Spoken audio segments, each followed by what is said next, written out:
देखते हैं आज 14 जुलाई की खास खबरें। मुख्यमंत्री योगी आदित्यनाथ ने कहा कि ज्यादा संक्रमण वाले जिलों में चलेंगी मोबाइल टेस्टिंग वैन। राजस्थान में गहलोत का जलवा बरकरार। भारत में 75,000 करोड़ का निवेश करेगी गूगल।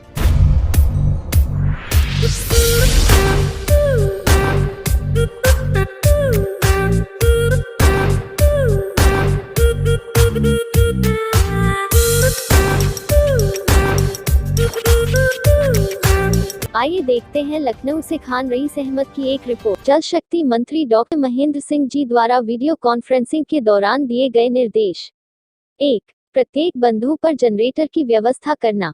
2. संवेदनशील व अतिसंवेदनशील स्थलों की सतत निगरानी करना। 24 घंटे बंधु पर अधिकारियों द्वारा कैंप लगाकर कार्यों की निगरानी करना।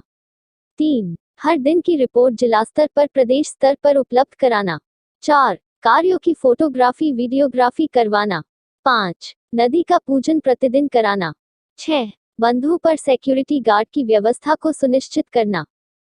सिक्योरिटी पॉइंट ऑफ व्यू से गार्ड लगे होंगे, उनको सबको आप देख लीजिए, उन गार्ड की भी व्यवस्था हो जाए। और जहां कहीं गार्ड नहीं है, अगर आप सिक्योरिटी के तहत कुछ गार्ड लेना चाहते हैं तो 1-2 महीने के लिए हायर कर लीजिए, लेकिन सभी बंदों पर हमको आपको गार्ड जरूर रखना चाहिए निगरानी के लिए। तो आप लोग अपने अपने उन बंदों पर गार्ड की व्यवस्था जरूर करा लीजिए। लाइट की व्यवस्था, गार्ड की व्यवस्था, जो गार्ड हमारे तरफ से लगे हुए हैं उनकी सबकी व्यवस्था। दूसरा, सभी गार्ड के पास और अपने लोगों के पास आज का टार्च कोई नहीं रखता, आजकल मोबाइल की लाइट से लोग काम कर रहे हैं। मेरा आपसे सबसे कहना है कि इमरजेंसी के लिए इमरजेंसी लाइट और टार्च और लंबी वाली टार्च जिसमें 5-6 बैटरी लगती है, और लंबी वाली टार्च हमारे सबके पास होनी चाहिए। ये लोग अभी तुरंत आप लोग टार्च खरीद लीजिए, सबके पास टार्च देना चाहिए सभी बंदों पर। तो लाइट की व्यवस्था, टार्च की व्यवस्था, गार्ड की व्यवस्था और अपने इंजीनियर्स को वहां रोकने की व्यवस्था, जूनियर इंजीनियर जेई की व्यवस्था सभी बंदों पर तत्काल करा देनी चाहिए हमको आपको। और इसके साथ साथ मटेरियल्स एक बार फिर से चेक करना चाहिए। जो आप लोगों ने फ्लड फाइटिंग के लिए मटेरियल्स किया है या आपने जिस एजेंसी को हायर किया है, उनको सबको एक बार देख लीजिए। देखिए, आप सब लोग बहुत अनुभवी हैं, अच्छा काम कर रहे हैं, बहुत अच्छी मेहनत कर रहे हैं, मैं आप सबको बधाई देता हूं। लेकिन जिसको आप समझते हो कि मैंने एजेंसी हायर किया है, बहुत सारी एजेंसियां अंतिम। आइए देखते हैं सोनिया पाहवा की एक रिपोर्ट। नेता प्रतिपक्ष विधानमंडल दल कांग्रेस ने लगाया आरोप। विधायक अदिति सिंह और राकेश सिंह विधानसभा सदस्यता रद्द करने का मामला। साक्ष्य और नियमों की अनदेखी हुई है आराधना मिश्रा। विधानसभा अध्यक्ष का निर्णय सत्यता से परे है। कांग्रेस इस मामले को लेकर उच्च न्यायालय जाएगी आराधना मिश्रा।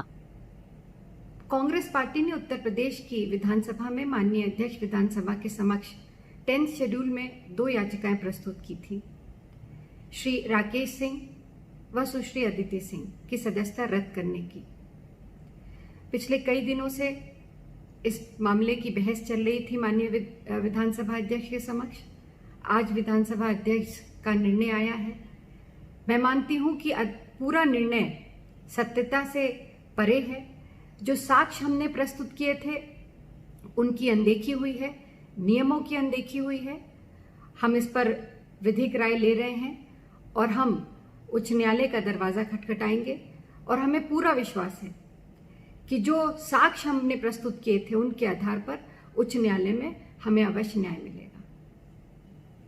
आइए देखते हैं शख्सियत कार्यक्रम। तो लगातार हम लोग हर हफ्ते किसी न किसी शख्सियत से मिलवाते हैं, उन लोगों से हम लोग रूबरू कराते हैं जिनकी समाज में एक अलग तरीके की पहचान है। अब वो लगातार कुछ न कुछ ऐसे माहौल में रहते हैं कि लोगों को इंस्पिरेशन मिलती रहती है। जी हाँ, मैं बात कर रहा हूँ समाजवादी पार्टी उत्तर प्रदेश के प्रदेश सचिव श्री दीपक रंजन जी। सर, आपका स्वागत है। और सर, ये बताइए कि आजकल जो माहौल चल रहा है, समाजवाद की जो डेफिनेशन होती थी, समाजवाद को आप किस एंगल से देखते हैं आज? बहुत बहुत धन्यवाद आपका वामिक जी। देखिए, समाजवाद का मतलब होता है एकता, सबको एक समान देखना। हमारे नेता आदरणीय अखिलेश यादव जी और समाजवादी पार्टी के संरक्षक आदरणीय मुलायम सिंह यादव जी से जितना हम लोगों ने सीखा, आदरणीय लोहिया जी को हम लोगों ने जितना पढ़ा है, समाजवाद को अगर आप एक शब्द में अगर मेरे द्वारा या लोहिया जी के द्वारा अगर आप कहना चाहेंगे तो माँ से बड़ा समाजवाद कोई नहीं होता। सर, समाजवादी के बारे में जितना हम लोग जानते हैं, समाजवादी अभी कुछ दिनों से या कुछ सालों से आप बोल लीजिए कि समाजवादी आंदोलनों से डर गई है, लग रहा है। देखिए, कोरोना का कहर चल रहा है, ये तो हम हिंदुस्तान के या लखनऊ के हम समझते हैं कि पूरा विश्व जो आज कोरोना से पूरी तरीके से वैश्विक महामारी से ग्रसित है। लेकिन अभी आपको हाल का ही वाकया बताएं कि जिस तरीके से 8 पुलिसकर्मियों की निशंस हत्या जो है कानपुर में अभी ज्वलन मुद्दा है, जिस तरीके से की गई, और हम समाजवादी लोग ही सड़क पर उतरे और जिस तरीके से हम लोग को लाठी मार के बस में ठूस करके जेल भेजने का काम किया गया, समाजवादी लोग ही आंदोलन कर रहे हैं। समाजवादी लोग ही जनता की लड़ाई लड़ रहे हैं, चाहे वो महंगाई की लड़ाई हो, चाहे वो कोरोना में लोगों को उचित व्यवस्था मुहैया न कराने की लड़ाई हो, चाहे लोगों के रोजगार जा रहे हो।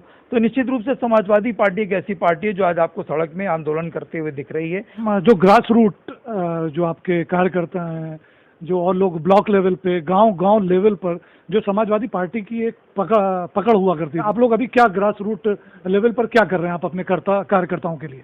देखिए, अभी कुछ दिन पहले तक समाजवादी पार्टी का आह्वान पत्र आपने भी शायद पढ़ा होगा या देखा होगा। समाजवादी पार्टी के राष्ट्रीय अध्यक्ष आदरणीय अखिलेश यादव जी के निर्देश पे समाजवादी पार्टी का जो आह्वान पत्र है उसको हम लोग जन जन तक पहुंचाने का हम लोग ने काम किया, और उसमें ये दर्शाया गया है कि पिछले 3.5 साल की जो उत्तर प्रदेश की सरकार है, जिस तरीके से उसने जनता को छलने का काम किया, जिस तरीके से उसने जनता को बेरोजगार करने का काम किया, जिस तरीके से महंगाई लादने का काम किया, जिस तरीके से डीजल पेट्रोल के दाम बढ़े, तो आज जनता इस चीज़ को देख रही है कि जो समाजवादी पार्टी की पूर्व की सरकारें रही हैं, जो विकास के डेवलपमेंट के काम हुए हैं, और जिस तरीके से 3.5 साल की सरकार चाहे उत्तर प्रदेश की रही हो या 6 साल की सरकार जो है केंद्र की रही हो, जिस तरीके से जनता को छलने का काम किया, इसको पूरी तरीके से दर्शाया गया है। जिस तरीके से लॉ एंड ऑर्डर जो है और क्राइम, जिस तरीके से क्राइम का ग्राफ जिस तरीके से बढ़ रहा है, वो हमसे आपसे छिपा नहीं।